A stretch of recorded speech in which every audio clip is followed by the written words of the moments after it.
ஈட்டிய பாருங்க கூர்மையை எடுத்துட்டு வந்து விட்டு விழாமல் சொருகிறாங்களாம். அந்த இருதயத்தையும் ஈரலையும் போய் பிளந்தது என்று சொல்லி வேதத்தில் எழுதப்பட்டிருக்கிறது. இதெல்லாம் கொடுத்து இவர்களை எகிப்தியரின் கைக்கு நோயிலிருந்து, கடனிலிருந்து, தரித்திரத்திலிருந்து, பாவத்திலிருந்து அவர்களை அந்த தேசத்திலிருந்து நீக்கி அவர்களை பாலும் தேனும் ஓடுகிற ஒரு நலமும் விசாலமான ஒரு நல்ல வாழ்க்கையை உயிரை கொடுக்க வேண்டும் என்பதற்காக நான் இறங்கினேன். கரங்களை தட்டி தேவனை மையப்படுத்துவோம். எல்லா மனுஷனுக்கும் ஆசை இருக்குதுங்க, உணர்வு இருக்குது. ஆனால் தேவனுடைய வார்த்தையை உள்வாங்கினவனுக்கு கவனிங்க, அதெல்லாம் போட்டு இது முன்னாடி வந்துடும். தேவனுடைய அன்பு என்னை உந்தி தள்ளுகிறது மக்களுக்கு நன்மை செய்வதற்கு. இந்த பாவத்தில் குடிகொண்டிருக்கிற அந்த பாவத்தை அறவே அறுத்தறிய வேண்டும். இதனாலதான் குடும்பம் சரியில்லை, மனைவி கணவனுக்குள்ள ஒரு ஒற்றுமை இல்லை.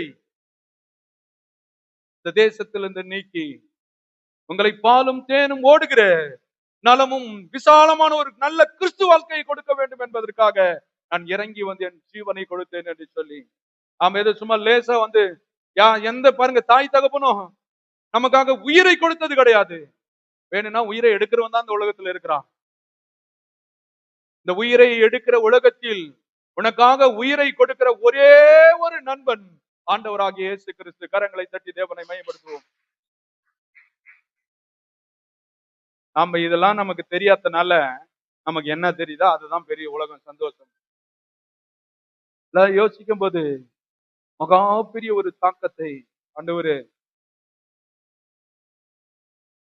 என்னுடைய மரணத்துக்கு பின்பாக ஒரு பெரிய ஒரு வாழ்க்கை இருக்கியா?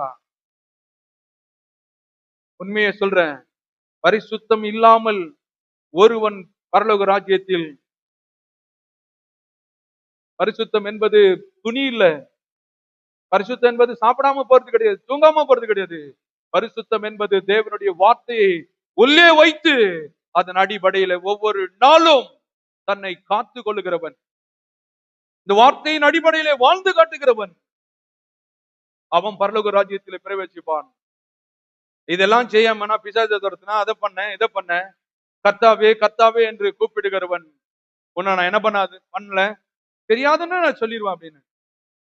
உண்மையாகவே சபைக்கு வந்து சத்தியத்தை ஆழமாய் கேட்கிற ஒரு தேவ மனிதன் இருக்கிறான் என்று சொன்னாள், என் தேவனுடைய திட்டங்கள் என்னை குறித்து என்ன ஆண்டவரே, உலகத்தில் எத்தனையோ பேர் இருக்கான், என்னை ரட்சித்த நோக்கம் என்ன, திட்டம் என்ன, நான் எதற்கு முதலிட